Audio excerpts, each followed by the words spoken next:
Alrighty, so Kane Finance here. My most liked video, or through most viewed, was my favorite stock. And I really wanted to do a more in-depth video about it because it's a lot different than a lot of other stocks. I mean, it's an ETF for one, exchange traded fund, and pretty much a collection of different stocks into one portfolio that you can individually invest in and get a whole portion of it.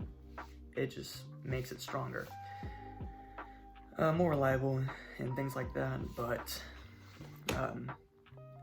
really, that's where the 3 times leverage comes in, and a lot of people get confused about that.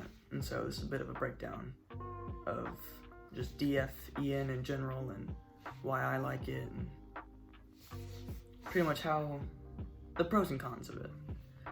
So first of all, also a bit of a disclaimer. These are just opinions. Do not take this seriously. Just a young man in the market.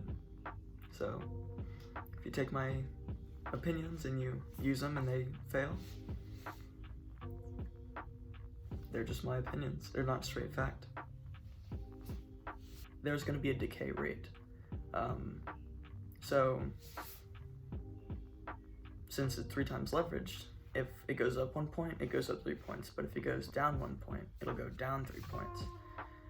Which means it's going to be harder for it to go up than down. So a percentage of 100, if it's 10% of 100 is 10, but 10% of 90 is 9. So you're going to have a 1% difference, or 1 point difference, if you're trying to reach that 100 that you lost. But it's going to grow. It's going to grow a lot faster. It's going to be more volatile just because of the different point changes. But normally they will outperform just with higher percentages. And really, one of the other main takeaways is expense ratio. Gross would be 1.03, and then net would be 0.99.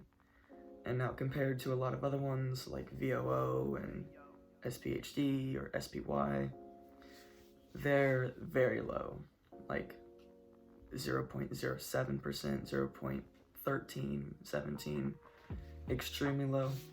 And this is a lot higher just to kind of cover Direction, which is the corporation that created DFEN. They're having to leverage money from the bank and borrow a lot of money so that they can provide a 3 times leverage on it. So it's going to be a lot higher, but I mean, if your returns are 20, 30% every single year, truly that 1.03, 0.99 is not going to matter a whole lot if you're worried about it. I mean, it'll take a lot more of your profits than VOO or SPY would, but you're still making more.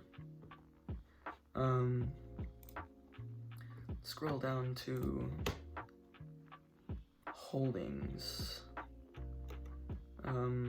So Lockheed Martin is one of its its top holdings, and they make weapons as far as missiles and aircraft for the military. And then Raytheon Technologies is very much the same thing as Lockheed Martin, more military than anything. And then we have the 3rd highest holding, which is Boeing, and that's one I'm very excited about because Boeing is an airplane creator, and they have a lot of airplanes and different companies that do air travel.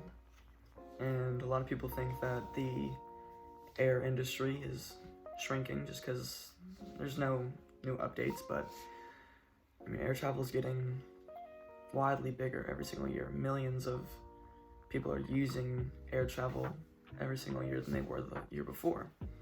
So it's just constantly growing, and the amount of airports that are being built every single year, especially in China, there's just several hundred around the world that are being built every single year due to just the convenience of air travel now. It used to be so expensive. Now it's a bit cheaper, and as time goes on and they get more efficient, they'll get cheaper. And I'm just gonna go over to DFEN's actual stock timeline. And that first year, let's find it where it's at.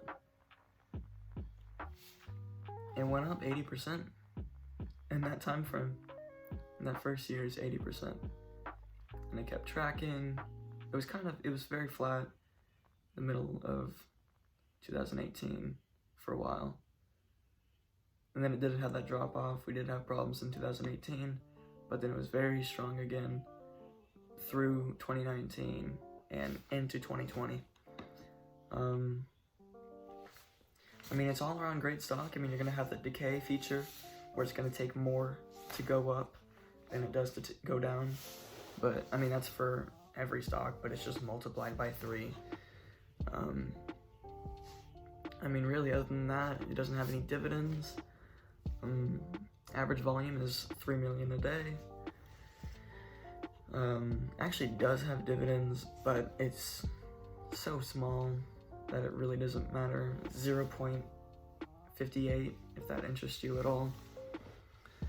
52-week high of 2020 is $72.28. 52-week low is $5.07. Be that as it may, if things get back up and running, really we'll see it around that 41, 42 price range. Instead of everything's all recovered, it's not going to jump back up to 70. It's just not going to do that because of the decay. I mean, other than that, I mean, it's a great valued stock. 320 million market cap, so not huge, it's not in the billions. Definitely mid to low cap, but I mean, one of the reasons why it's my favorite stock is because there's so much growth potential, you know? Yeah. Y'all have fun and keep investing. Peace.